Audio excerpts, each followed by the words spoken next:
All right, so here in this structure of the second movement of Genesis, the second movement is the Abraham story. First movement is Genesis 1 through 11. But in this second movement, in the Abraham story, we have a chiasm, as we've been looking at every week. We spent last week at the center of the chiasm, this covenant of grace between Yahweh and Avram, in which Avram was reckoned righteous, not because he was righteous, but he was reckoned righteous because he believed God. Now we're in a section that kind of mirrors chapter 12 through 14, which is all this conflict in community. And if you remember in chapter 12, verse 10, began this conflict of where Abraham had a massive failure. So maybe there's a mirror to that. All right, so let me just kind of back up and give us a little bit of recap. Avram, originally chapter 12, verse 1, he is chosen by Yahweh, and he's got to leave his people behind, and he will have a new land. He is chosen to be blessed. He's chosen to have many, many descendants, right?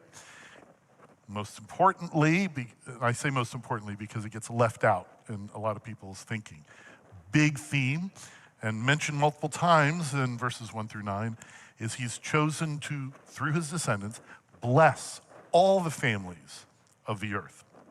So that's a big deal. So what does he do? He gets up and he goes to this land and he worships God. This is great. And then he's going back and forth. He's living between these two locations. Bet-El, or Bethel. Bet-El means house of God. And Ai. Ai is a place of massive failure in the future.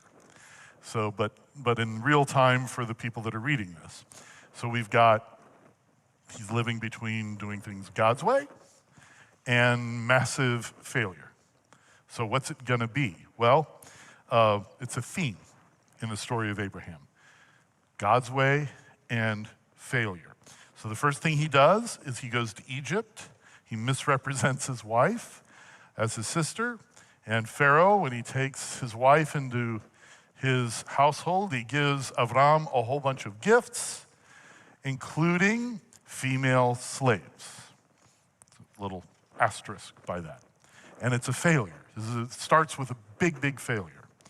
But then, in the next chapter, he is faced with this controversy with his nephew Lot.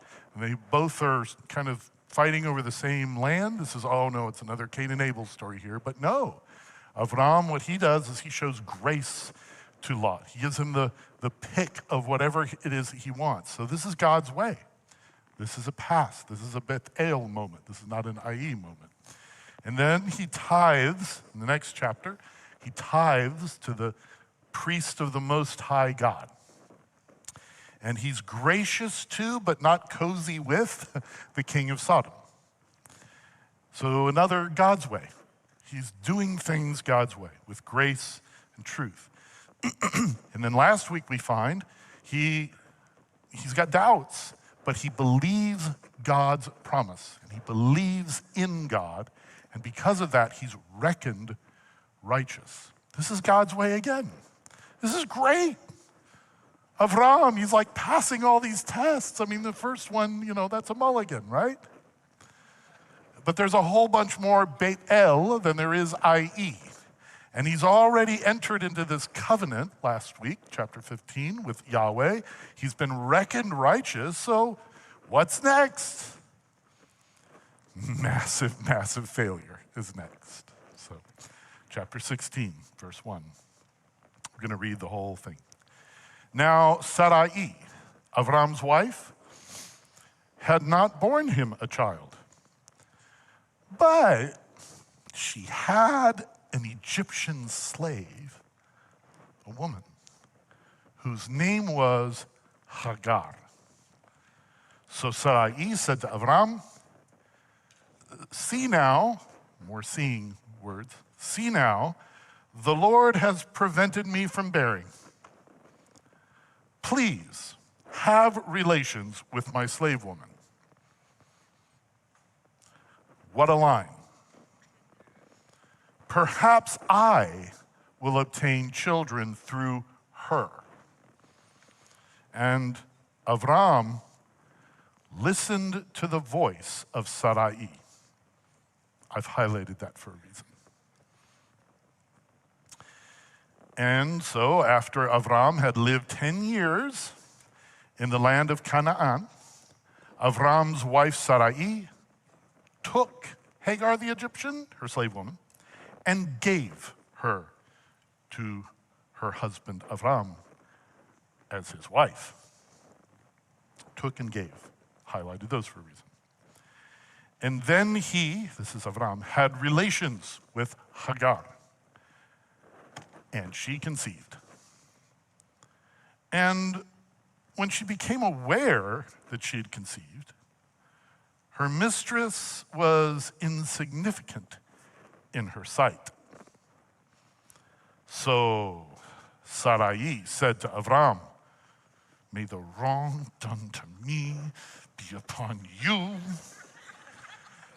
I touched a nerve there.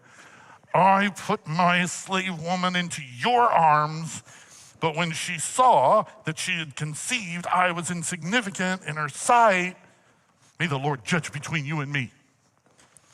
But Avram said to Sarai, "Look, your slave woman is in your power. You do what is good in your sight." So Sarai treated her harshly. And she, this is Hagar, fled from her presence.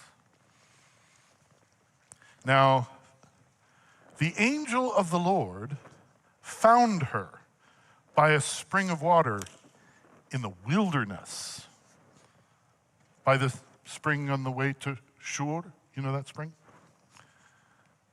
He said, "Hagar, Sarai's slave woman, from where have you come and where are you going?" And she said, "I am fleeing from the presence of my mistress Sarai." So the angel of the Lord said to her, "Return to your mistress and submit to her authority." Yeah, that's quite a call.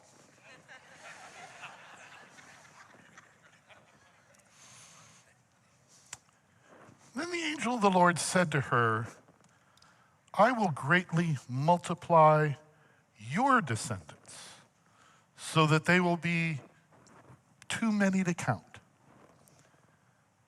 The angel of the Lord said to her further, and this spouts poetry. I love this. The angel of the Lord is a poet. This is poetry. "Behold, you are pregnant, and you will give birth to a son, and you shall name him Ishmael, because the Lord has heard your affliction. But he will be a wild donkey of a man, his hand against everyone, and everyone's hand against him. And he will live in defiance of all his brothers." Then she called the name of the Lord who spoke to her. "You are a God who sees me." For she said, "Have I even seen here? And after he saw me?" Therefore, the well was called Be'er Lahai Roi. Behold, it's between Kadesh and Bered. So Hagar bore a son to Avram, and Avram named his son, to whom Hagar gave birth, Ishmael.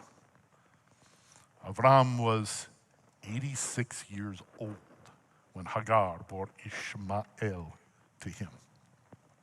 All right, before we dive into the verse by verse, I want you to have in your mind the pattern of one of the themes in the Bible that has already taken place multiple times in the first few chapters is the theme of the fall of the chosen one. Adam, remember him, Adam? And Adam means human. So you have male and female, the Ish and the Isha in the first couple of chapters, first 3 chapters of the Bible. And these are new humans after the introduction of humanity in chapter 1. And they're chosen to what? Be fruitful and multiply. That's what they're chosen for. And they saw this fruit, forbidden fruit, of the tree of knowing good and bad, and they did what seemed right in their eyes. They ate, and they realized that they were naked, and they were ashamed, and one of the results is there would be power plays between them from now on. Can't trust each other. They need clothes. They need to clothe up. Well, then we have Noah. He's a new Adam, a new human. There's a reset of humanity coming, so he is chosen out of the sea of humanity. And he's chosen to be what? Same words are used. Fruitful and multiply. And what does he do? He plants a vineyard and he takes wine from the fruit. And while he's passed out in his nakedness and shame, is exposed to his son Ham. And the result is a curse on Canaan. But you see the design pattern that's similar here.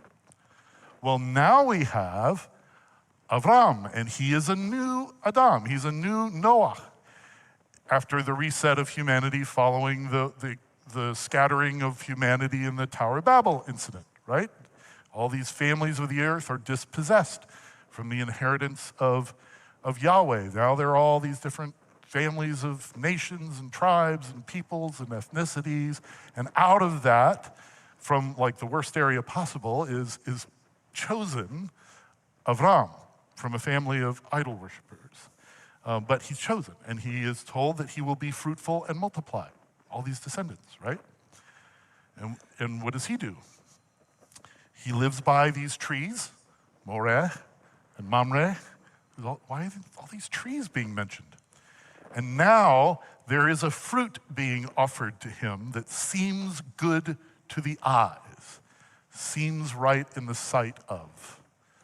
So remember in Genesis 3 also, this is back to the garden scene where, a big fail took place. In chapter 3, verse 6, the language is that the woman took the fruit and gave it to her husband. So this language here of took and gave in the chapter we just read in Genesis 16 is a strange way of putting that, even in Hebrew. It's borrowing from the language of Genesis 3. It wants us to see that something similar is going on here. And then in verse 17 of chapter 3, God cursed the ground. Why? Because the man, quote, listened to the voice of his wife. I mean, this is copy-paste from Genesis chapter 3. All right, let's look at verse 1. Now Sarai, Avram's wife, had not borne him a child, but she had an Egyptian slave whose name was Hagar.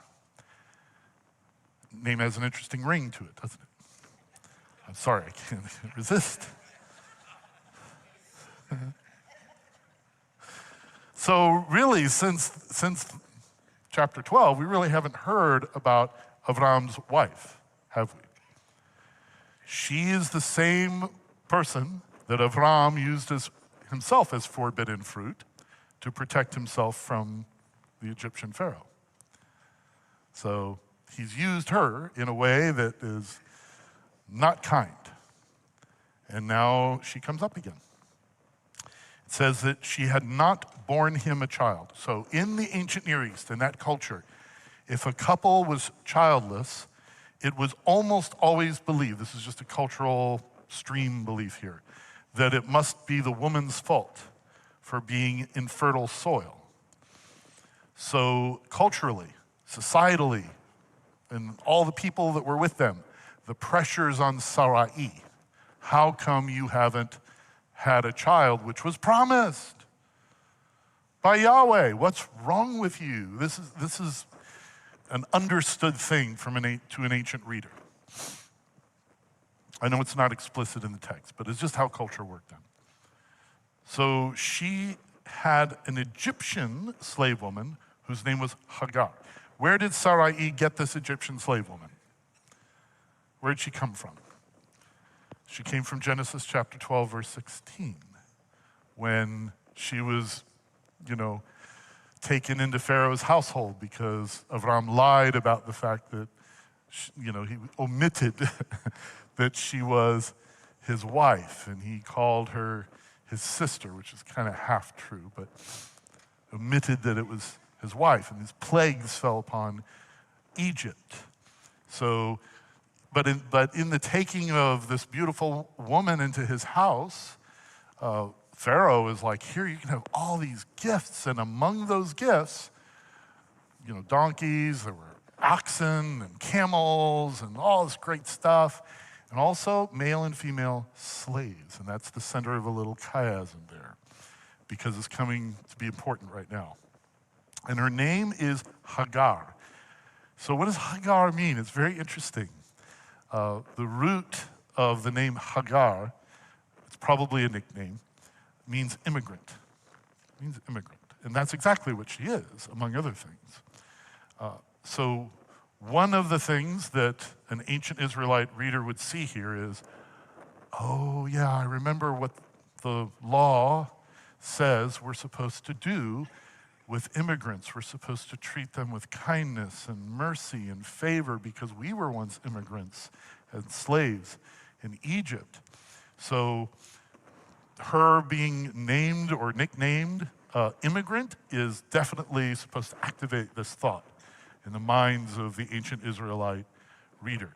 So she is one of, in the Bible, Old and New Testament, there's something that has been called by scholars the quartet of the vulnerable. The quartet of the vulnerable. I think I first heard this from Tim Keller, but he didn't make it up. He got it from a Bible scholar whose name escapes me right now. The quartet of the vulnerable is the poor, the widow, the orphan, and the stranger in your land. And sometimes, several times in the Bible, all four will be mentioned together. Often 2 or 3 will be mentioned, sometimes just 1. But this quartet of the vulnerable is all over the place in the Bible. And almost every time, I think maybe every time, it's in relationship to how they should be treated, but how they're not being treated. And so in ancient culture, the poor, well, you know what, I gotta take care of my family, we're trying to survive here, this is on you. The widow, look, I'm so sad, your husband died and now you're on the margins of society and you're kind of dispossessed from society in many ways, you just gotta beg. I mean, what are you gonna do? The orphan, your parents died, so death is probably on its way for you. What am I gonna do about it? You're not part of my line. And the immigrant, you're from a different land? We're gonna see in Genesis 19 how people with doing things that seemed right in their own eyes treated strangers.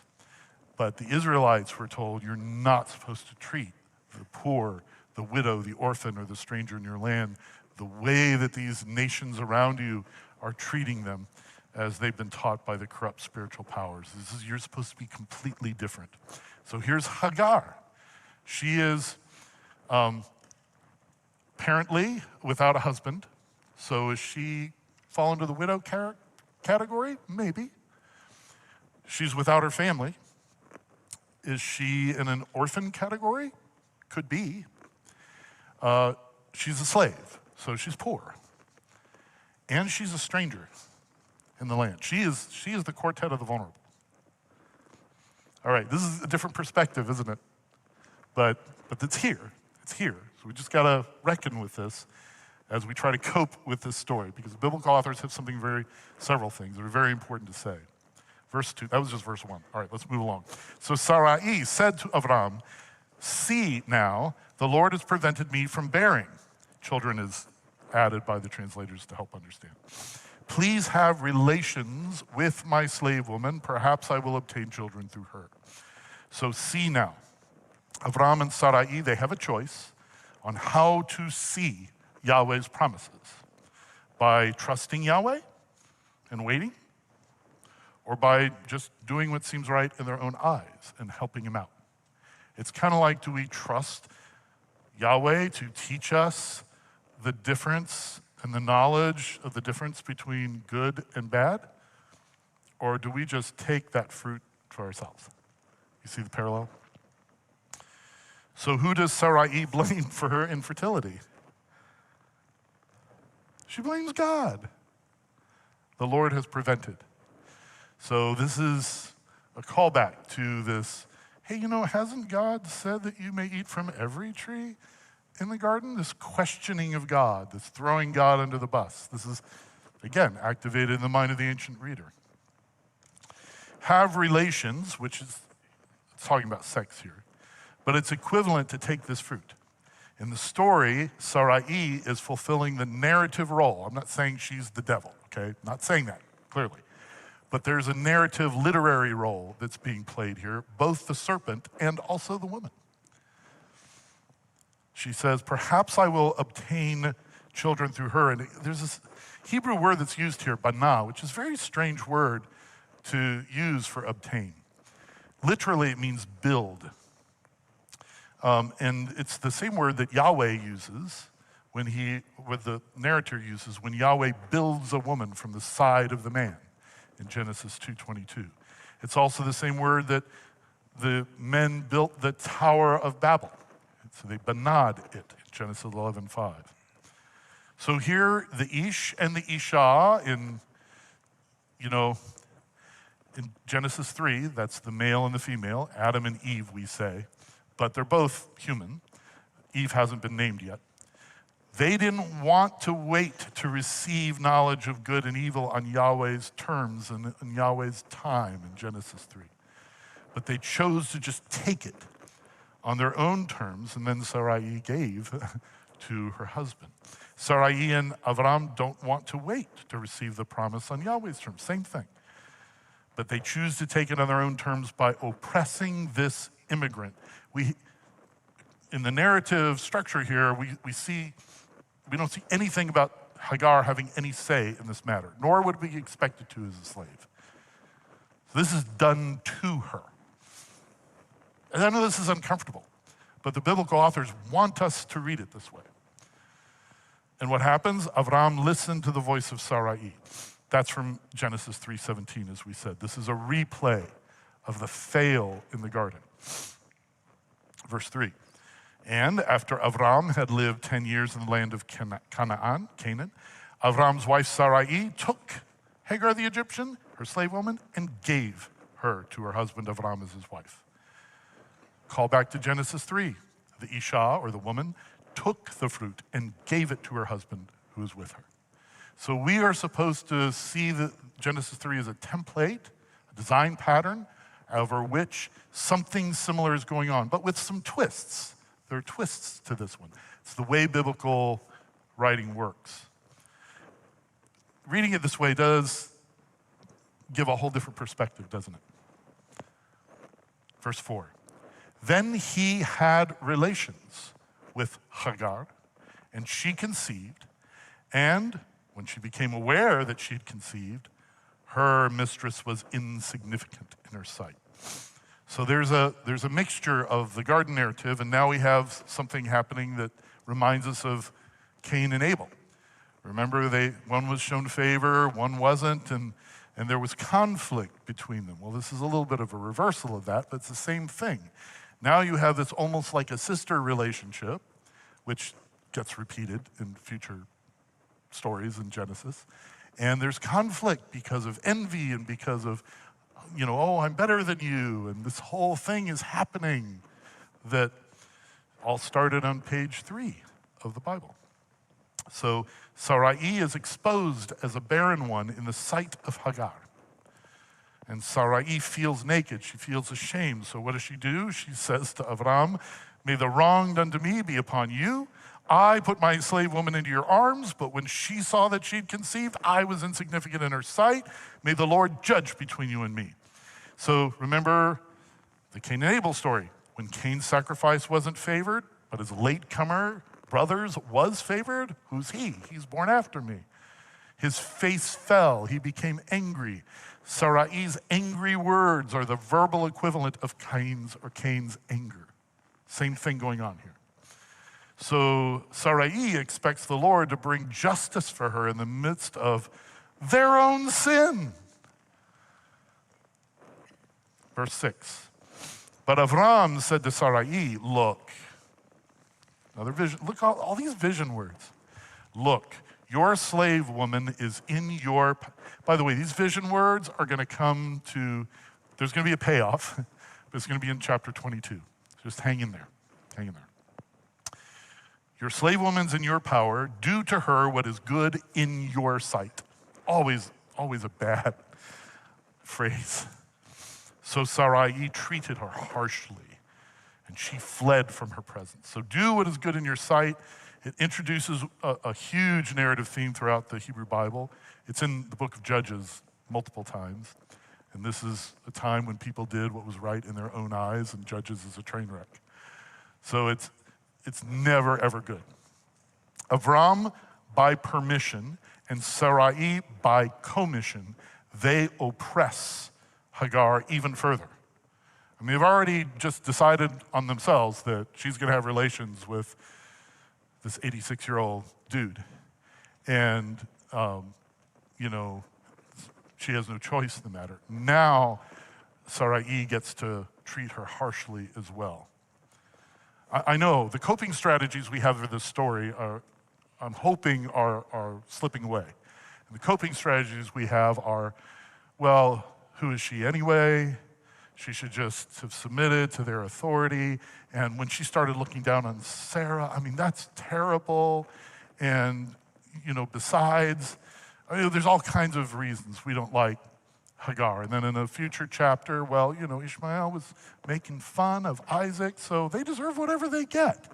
That is a line of thinking on this, but I'm absolutely persuaded that this is not the line that the biblical authors want. They want us to be deeply disturbed and disoriented by this story for a reason, for multiple reasons, which we'll get to some of them. So, fleeing into the wilderness is the narrative equivalent of death. Going into the wilderness is like going into chaos. It's going into no man's land. This is not a place that a lone pregnant woman could expect to survive for long.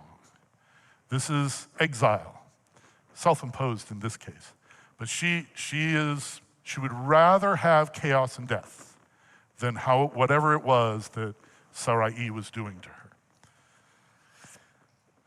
So look, do what you want in your sight. The Moses team is using these vision words to show how in this narrative, Avram is failing the vision test. It keeps coming up in the story again and again and again. Can you see? No, apparently not. You're using your own vision here. You're not using Yahweh's vision. And this story is partly about the repeated failure to see as Yahweh sees. Verse 7. Now the angel of the Lord found her by a spring of water in the wilderness, by the spring on the way to Shur. So, angel of the Lord finding her, isn't it cool that Yahweh was actively pursuing Hagar, looking for her? And by a spring of water, there's a whole thing that we'll get into in a future chapter, but you know how in Hollywood movies, you know what's going to happen when, like, a woman's walking down the road and then drops all her papers or her groceries, and then a guy comes and he picks them up for her. What is that?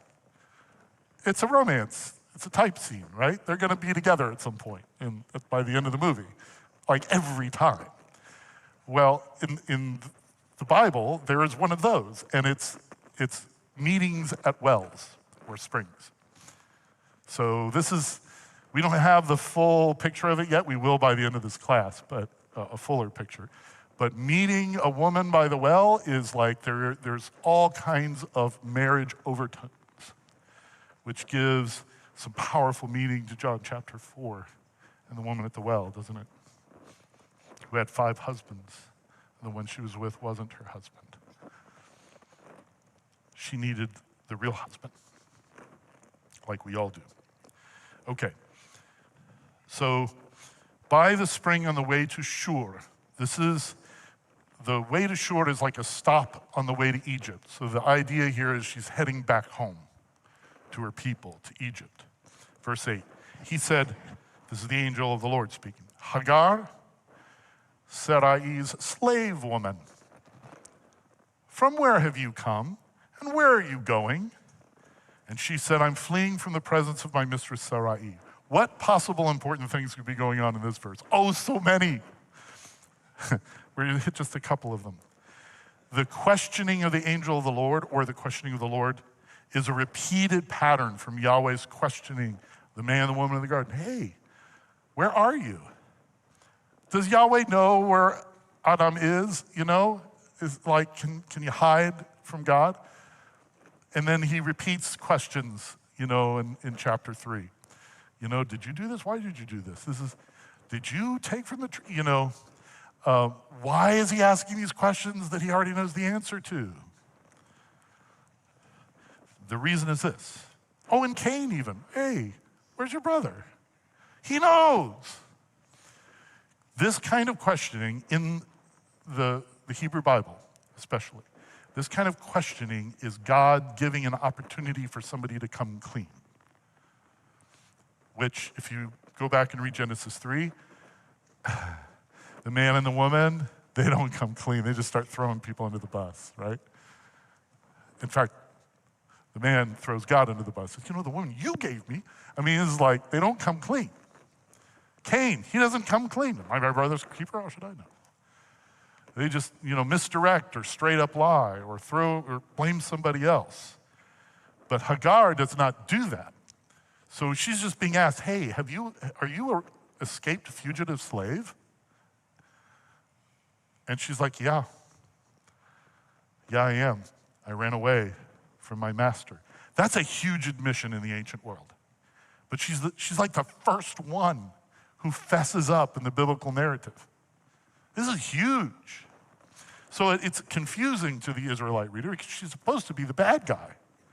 And they're reading this and they're like, well, what category do I put this woman in? The angel of the Lord then says to her, return to your mistress, submit to her authority. Okay, the ancient Israelite reader, all right, finally, we've got some order. Go back to your masters. That's what should be. That's the rules of ancient society. Whew, we were getting nervous here. Can't be showing favor to this Egyptian. But then the angel of the Lord also said to her, I will greatly multiply your descendants so that they will be too many to count. So Yahweh has just given Hagar, the Egyptian slave. By the way, have you noticed how sometimes it's the angel of the Lord, but then speaks as if it's the Lord? Have you noticed that? That's a thing. That's a very complex thing in the Bible, which caused controversy for over 1,000 years. And still. But it's almost like, wait a minute. It's the Lord, and then it's the angel of the Lord. But then the angel of the Lord speaks as if he's the Lord. I mean, there's one Lord, right? Is it how can there be two when there's one? How can there be more than one when there's just one? This was like a huge controversy. We've talked about that before. Anyway, but here Yahweh, through the angel of the Lord, or as the angel of the Lord, is giving Hagar, the Egyptian slave, the same kind of promise that he's given Abraham. This is mind-blowing. Because remember, to the ancient Israelites, it's not, the obsession was not, are we going to heaven? That was not the obsession. I mean, I'm sure it occurred, right? What happens to us after we die, it's important. It's our obsession. Other things, like what happens to my descendants and all that, is also important to us, but it's less important than the, am I going to heaven? And it was kind of reversed to the ancient Israelites. To them, the descendants was the big thing. Am I personally going to heaven or not? Or that's important too, but it's all about the descendants. She's just been given the big prize by Yahweh in their thinking. So the angel of the Lord said to her further, and then quotes this beautiful poem, "Behold, you're pregnant, you'll give birth to a son, you shall name him Ishmael, because the Lord has heard your affliction." Angel of the Lord now explains the character of Yahweh in rescuing Hagar. The name Ishmael, Shema, have you heard that? Shema, the Shema in Jewish circles is huge deal. Spoken at every synagogue service, right? Every Shabbat, the Shema. It means to listen and listen with intent to obey. So Shema is in the name of this child who was not God's will, who was conceived and born in sin. And Shema means listen or hear. So it literally means God hears, El being God, Shema El, God hears. And what God has specifically heard is the affliction of Hagar, this immigrant. Similar to Abel's blood crying out, remember, chapter 4? So the mistreatment of Hagar has come to Yahweh's ears. But he will be a wild donkey of a man. I almost used the King James there, but that would distract everyone. Some of you know what I'm talking about. But this is a word play. The Ishmaelite tribe that comes later was located in a place called Paran. And donkey is peleh in Hebrew. So the idea that the Ishmaelites will be nomadic in the desert like these wild creatures. It's a word play. His hand will be against everyone, everyone's hand against him. He will live in defiance of all his brothers. Obviously not a blessing, but it's not really a curse either. This is lament style. This is similar to the lament that Yahweh gives the man and the woman in Genesis 3. There are a couple of curses too. There's a curse on the serpent, there's a curse on the ground, but the things that then he says to the man and the woman are, and here's what's gonna happen. It's lament style. And this is what this is as well. The consequence of the oppression, the consequence of taking of the forbidden fruit will be enmity between family members for many generations. And basically the Moses writing team here is explaining to the first readers where this enmity came from in the first place. Verse 13. Then she called the name of the Lord who spoke to her. I thought it was the angel of the Lord. But it's the Lord. You see what I'm saying? Okay. You are a God who sees me. For she said, have I even seen here after he saw me? The words him and lived are inserted by the translators to make it easier to understand, and that is one reading of it. But, you know, I'm just trying to stick to the original because I think that there might be something else going on. Have I even seen here after he saw me? He saw her first, and she saw him. So why is this such a big deal? Well, she's from Egypt, remember? And Egyptian deities, when do they see somebody? They see somebody when you bribe them enough, when you're of high stature and power, if you have wealth, if you perform all the right ceremonies. You basically have to scream for the Egyptian gods' attention, various gods, with massive offerings. Pregnant slave woman in the wilderness is not going to get the attention of an Egyptian deity. It's just not how it works. With one exception, but we won't get into that. Egyptian deities don't take note of these kinds of people. The Moses team is equating, but see what's happening here is Yahweh, he's the kind of God that sees her. He sees her. And the Moses team is now equating the angel of the Lord with Yahweh. To be seen by Yahweh and to see Yahweh are both perilous things in ancient times. This kind of God, should I even be allowed to see? How can I even see him and live? To experience him seeing you and you seeing him And live, that's monumental. Hagar knows it. She has learned that being heard and seen by Yahweh, it's actually a rescuing thing. It's not a bad thing. So therefore, the well was called Be'er Lahai Ro'i. Behold, it's between Kadesh and Bered. So Be'er Lahai Ro'i means, I have seen the back of. So it's foreshadowing, I think, that incident in Exodus 33 when the Lord passes in front of Moses and he sees the back of Moses. And it's also a wilderness well of exile for an unmarried pagan woman, has become the well of seeing God. Kadesh and Bered. Kadesh means sacred, Bered means hail, like hailstorm. So between the sacred and some sort of plague, this is where she's at. And not only does she see him, but she's seen by him. Verse 15, so Hagar bore a son to Avram. She goes back. Avram named his son to whom Hagar gave birth, Ishmael. Avram was 86 years old when Hagar bore Ishmael to him. So 3 times these verses say that Ishmael was Avram's son, which 3 is an indication of testing. So more testing is coming, is basically what this is saying. But also, keep in mind that the purpose of Sarai's oppression was so that she could get a son. Remember the beginning of the chapter?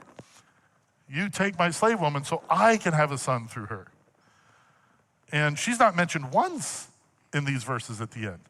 Sarai's plot has totally failed.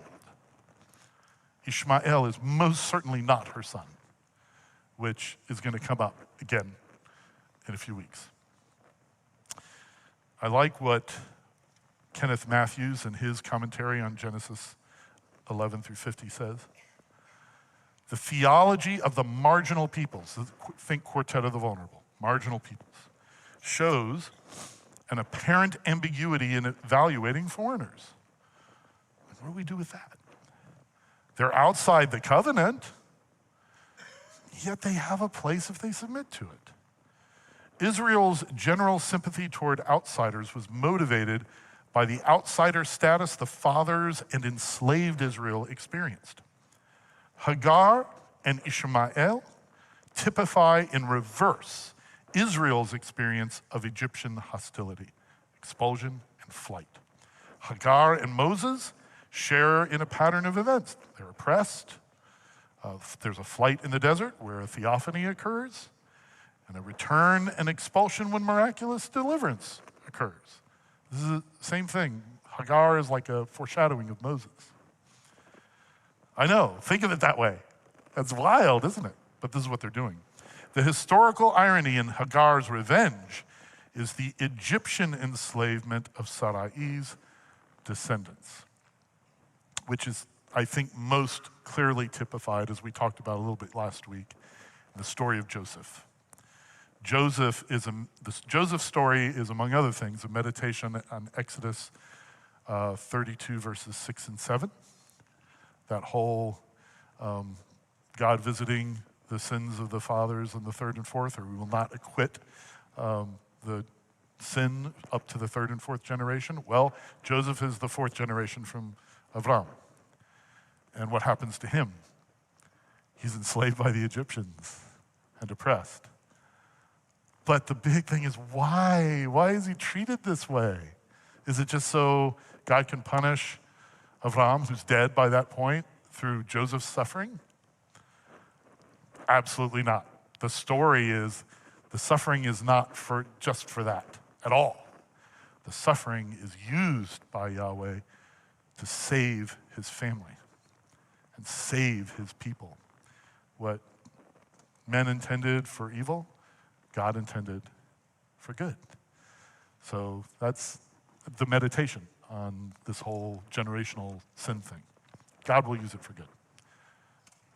Anyway, so what's the first audience going to think? The laws of the Torah about the treatment of immigrants are not innovations by Moses. Yahweh has always cared about the people who are on the margins, always. Also, well, I guess Avram and Sarah, this is very strange ancient literature because ancient literature doesn't portray the founders as like, morally mixed people. Any ancient society, when it's talking about its founders, it's talking about them in glowing terms, right? They can't do any wrong. What is this? This is weird. They're not heroes. They're also not villains exactly. It's because to the biblical authors, the Torah or the instruction to the reader is, no, these stories are mirrors. And these characters are mirrors that we're invited to look into and say, ooh, have I ever acted that way? Have I ever, when it seemed like I was being treated as insignificant in the eyes of someone else, I used whatever power and authority I had to make them pay for that? Have I ever you know what, I'm tired of waiting, I'm just gonna take action here myself. And God, hopefully you'll bless it. Has that ever been me? Ever? Has it ever been you? And the enmity of brothers and sisters is rooted in doing what seems right in our own eyes rather than trusting Yahweh. Huge lesson. This is kind of one of the main themes of the Abraham story, which culminates in a few weeks. So what are some ways we can reflect? The Bible stories, they're a little more nuanced than the children's book versions, aren't they? There's more going on here, isn't there? I know. We grow up with these stories, but we have to, we have to be careful when we make children's Bibles. There's certain things, never gonna put Genesis 38 in a children's Bible. You can look that up later. Not gonna be there. But the mistake we can make is to hook our belief systems entirely to what the children's Bibles say. And what the biblical authors are actually saying is very adult. And it's really for promoting wisdom at a high level. Not that the children's Bibles are bad or anything like that. Please don't mistake what I'm saying. But you see what I mean? There's so much more going on here.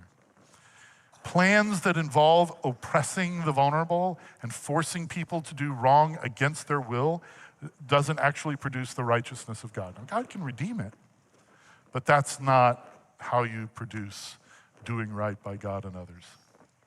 And the end does not justify the means. It's better to do without than to get what we want through evil means. It's just better. I know, it's like, you ever, maybe one of your friends has said this. I know that the business I'm in, it's a little, suspect, or I know I have to say certain things and do certain things to make the deals happen. And there's a little bit of conscience that hit me at the beginning, but I figure I make enough money, I can really do some good in this world. So it's worth it. That's this kind of thinking. All right, so if you take a deep breath, just take a deep breath. And we're gonna see some reflections that our table may have, and we're running good on time, so we can certainly listen to a couple of them. If you have any thoughts at all. Yeah, Angelica. So I read this in the beginning of the day, and I was thinking about this the whole entire day for some reason. I think with this story, it's very easy to push the blame onto Hagar and say, oh, she's the bad one. She's the one who tricked Abram and ran away and everything. But I think there's blame that you can put on both sides, really, because Sarai, she kind of really tricked Hagar. But it's interesting how the biblical authors really display that, in something that is bad, that, we do, that humans do, in our sinfulness and our evilness, that God really does turn it into righteousness and to light. Because if she was an Egyptian, I doubt that she had a relationship with God. I mean, who knows? But, maybe through this and the angel of the Lord showing up to her, she now had the opportunity to have a relationship with God, and she saw God. Yeah. really. That's a pretty deep relationship at that point, isn't it? Yeah. So, yeah, I know I have portrayed Hagar in a different light than most of you have ever heard, and it's very intentional. Don't, I'm not trying to say she's a model of virtue and purity and all things good in this world. Obviously, she's not. But you see how the biblical authors are very intentionally leading us to understand that the majority blame here, even if it's in our coping strategies now, it's a slight majority, but the majority blame is not on this Egyptian slave.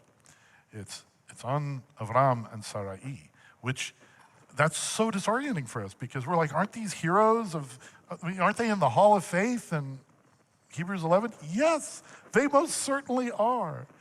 But how can someone in the Hall of Faith in Hebrews 11 do something that's portrayed like this?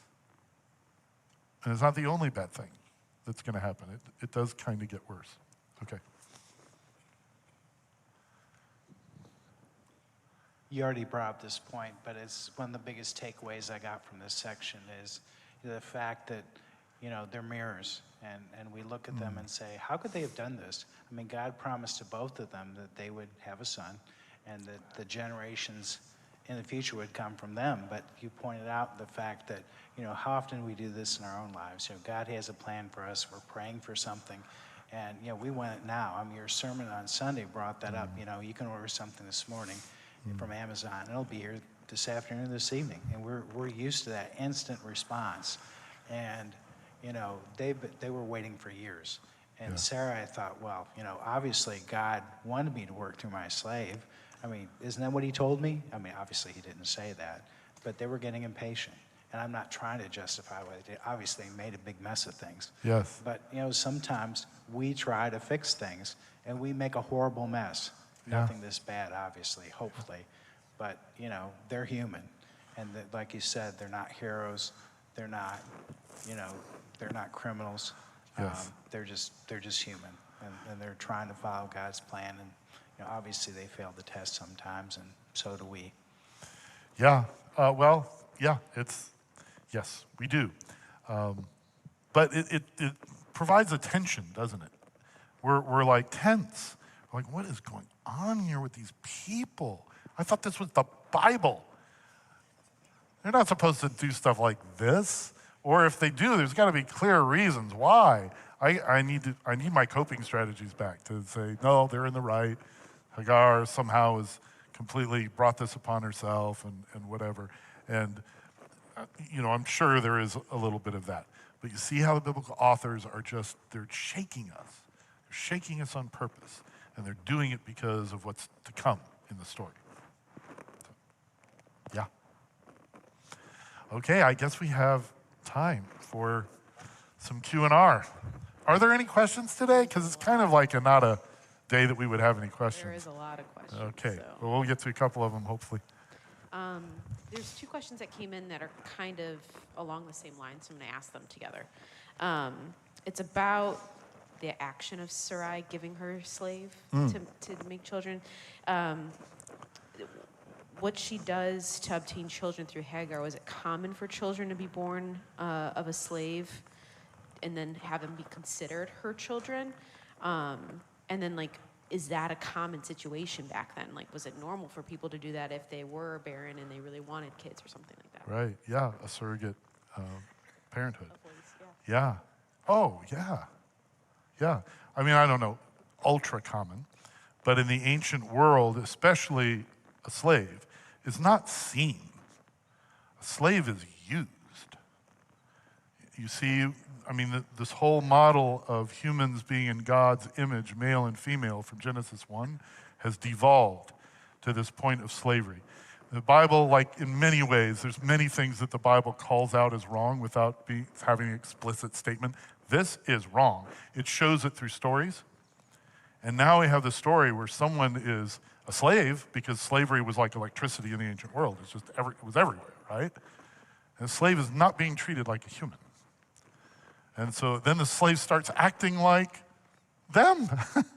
Who is she to do that? Dude, So she's harshly treated. And then, so is it common? Of course. It definitely happened in the ancient world. The question is it something that someone who is deemed righteous by the Lord should be doing?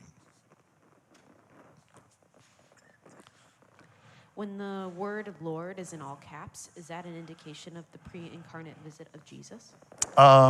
So angel of the Lord is debated by scholars as being that.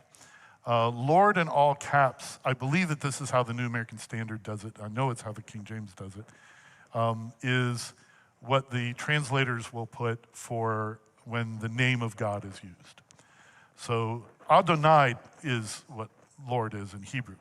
But when Yehovah is in there, which is kind of a made-up word so that people don't accidentally pronounce the name of the Lord, which is Yahweh. It's another whole thing. But Yahweh, basically, is translated as Lord in some translations with all caps. Do you think that when God told Abraham that he would bless all families through him, do you think Abraham really understood the significance and the weight of that, or that he really could only see a generation or two ahead of him? Do we even understand the weight and significance of that? I mean, I hear you. I don't know. The Bible doesn't spell that out. My guess would be probably not. But I think the question to ask us is, do we really get the weight of what that means?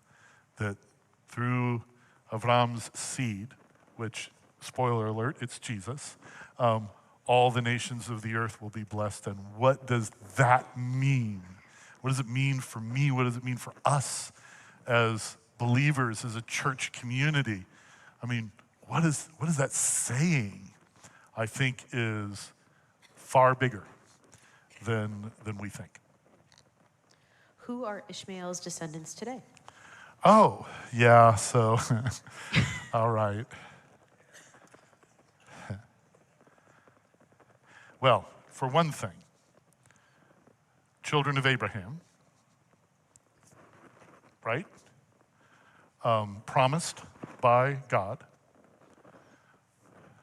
to Hagar, and people that, according to the New Testament, can be brothers and sisters just like anybody else. DNA and lineal descendants does not prevent anyone ever from being a brother or sister in Jesus. That's the biblical view.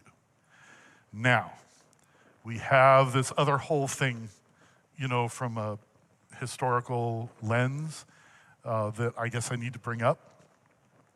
And that is that Muhammad claimed that he was descended of Ishmael. Whether or not he was, that's the claim. And so one of the coping strategies that we have developed in the Western world, and there might be validity to it, but I'm just saying, it's not in the text, is, well, there you go. Avram and Sarai, not only did their failure affect them and their generation, but it's still a big problem today. And I think that the New Testament author, and I've said that many times over the decades, but I think that the New Testament authors would say, why wouldn't you go the extra mile then to share grace, especially if somebody is an enemy of the faith? What are you supposed to do with your enemies? Love them, sacrificially, die for them. That's what Jesus and the apostles and the early Christians did. So. Do you think that the patterns we see throughout Scripture are clever writing styles that were common in I'm sorry, ancient so times? repeat that. Sorry. Do you think that the patterns we see throughout Scripture are clever writing styles that were common in ancient times among other literature than Scripture? Or is that like a Holy Spirit sort of thing? Yes.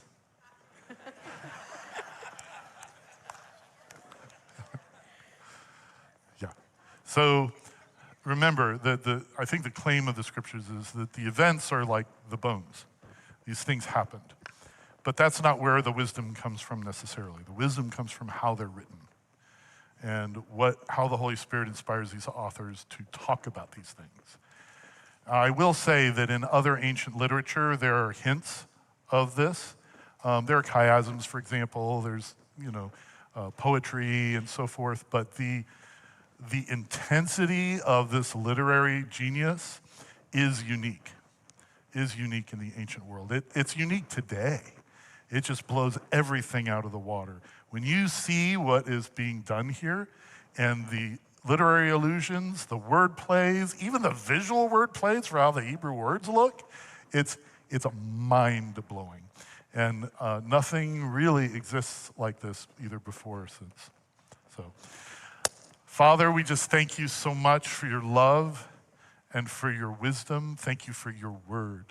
Thank you that by the power of your Holy Spirit, you cultivate wisdom in our hearts and cause us not to get in the rut of our own opinions, but to consider the words of Jesus in Matthew chapters 5-7 and see these scriptures through that lens. And I pray, Father, that we can grow in that today and every day. In Jesus' name, amen.